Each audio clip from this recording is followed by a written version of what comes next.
Major incident declared. We have a bus rollover, multiple patients.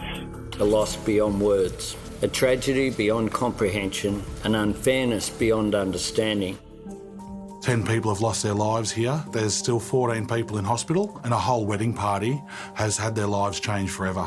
There's a whole range of injuries, from minor injuries to very serious injuries, with 2 in ICU. I need all resources allocated to continue. I'm still trying to work out exactly how many patients I have here. I spoke to one of the paramedics last night who said it was the most devastating scene he's been to in over 15 years on the job. Some of our police are visibly distraught. A scene that none of them had seen before. State Emergency Service, the fireys, all those involved, they also need our support, love and prayers as well. We take a lot of solace in the company of each other. Brett Andrew Button faced court for the first time this morning and was granted bail. Police prosecutors will allege Mr Button was driving dangerously. More charges are likely to follow. At this stage, we have identified 7, I repeat, 7 code 4s. We have multiple red and orange label patients. Singleton is a town in shock. 7 of the 10 people killed lived here. Hearing the names of the first 2 deceased and the fact they've left children behind just puts a whole other layer on it. There's 10 people there that can't go home to their families, and their families will never see them again. 7 people from Singleton, and if you don't know them personally, you know people who know them. We're going to feel these ripple effects going through the community for a very long time. You can see that people are processing their grief. Our thoughts and love are with the newlyweds, who will never know the easy joy of an anniversary. I think the scars of this accident will remain for a long time. Anyone that needs support in any way, or just come for a hug, really, come on down. We'll be here as long as people need us here.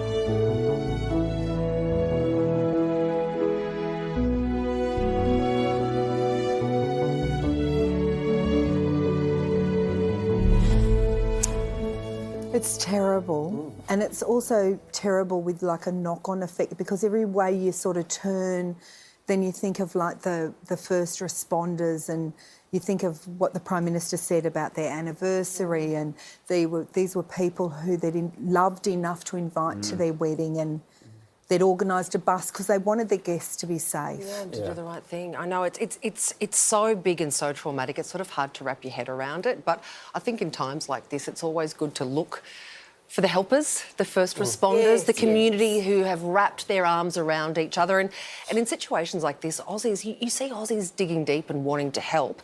And that needs to happen. But there has been a warning from the wedding MC, who has said that fake GoFundMe pages have popped up.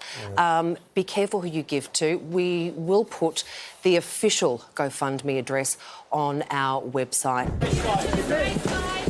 Chaotic scenes outside Cessnock local court. Brett Andrew Button's supporters swarmed by cameras and questions as the 58-year-old driver at the centre of the bus tragedy is released on bail. Spoke with my client. He's happy to be going home. That's all I've got to say. How's he doing? He's doing okay in all circumstances. He wept throughout the proceedings, the judge saying, "I see before me a man who suffers, a suffering shared community-wide." I think there wouldn't be someone in this town who doesn't know someone on that bus. It's been a traumatic 24 hours in New South Wales, and I think everybody in the state has been really traumatised by these terrible events. Police are piecing together what happened in the lead-up to the crash, alleging the driver Entered that roundabout, driving in a manner that was inconsistent with the conditions. Obviously, the speed was too quick for him to negotiate that roundabout. The court heard 10 witnesses have given accounts of prolonged dangerous driving from the 58-year-old behind the wheel, alleging he told passengers, "Fasten your seatbelts," moments before the crash. The bus left Wandon Valley Estate in Lovedale, New South Wales, just after 11 p.m, with 35 passengers on board as it rounded an intersection on Wine Country Drive. It tipped. 9 people died at the scene, another en route to hospital.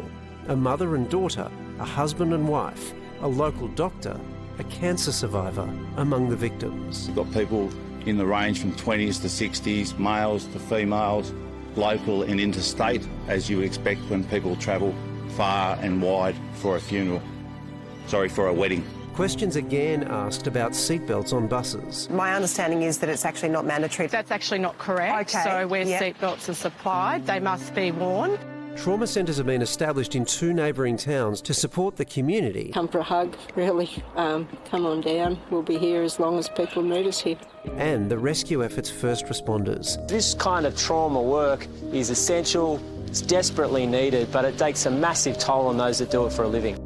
As they remember the lives they saved and mourn the ones they couldn't. Inspector Jim Murphy from New South Wales Fire and Rescue was the second commander on the scene. Jim, how are you doing, mate? I'm doing okay, thanks. It's obviously a very difficult time for myself and others. A very traumatic incident for all those who attended. Once the adrenaline wears off, what sort of emotions do first responders like yourself go through? We're human like everyone. Fire and Rescue has some wonderful support mechanisms and in place to assist us.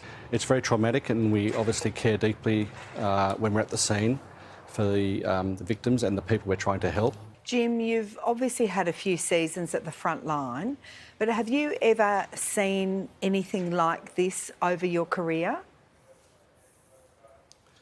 No, this would be the largest motor vehicle accident type incident I've seen in my 30 plus years. Obviously very traumatic when I first arrived for myself, and I'm obviously worried about the firefighters I command as well, and it's making sure we're doing everything we can for the people involved. How did your team handle it? Oh, I was so proud of my team. Everybody performed far beyond expectations. Fantastic guys to lead and girls. They really did a wonderful job during the incident and the recovery phase yesterday afterwards, and I can't speak highly enough of them. And is it harder for those who don't have that experience, or does it not really get any easier over time? I've had quite a few, I suppose, incidents in my career that have been serious, I suppose, traumatic. It doesn't get any easier, Waleed, but you've got to obviously put the positive on it, on what we're doing to help those people involved and how we serve the community, which we do wonderfully. I think the New South Wales Premier said, make sure you hug those closest to you right now, all of us, but also the first responders. Is there someone looking after you, Jim? Oh yes, I'm very lucky. I have a wonderful family and wonderful colleagues here at work as well. So the support today has been fantastic from everybody from senior officers right down, I couldn't ask for more. You're an incredible bloke. Jim, we appreciate your time tonight. Thank you so much. No problem, thank you.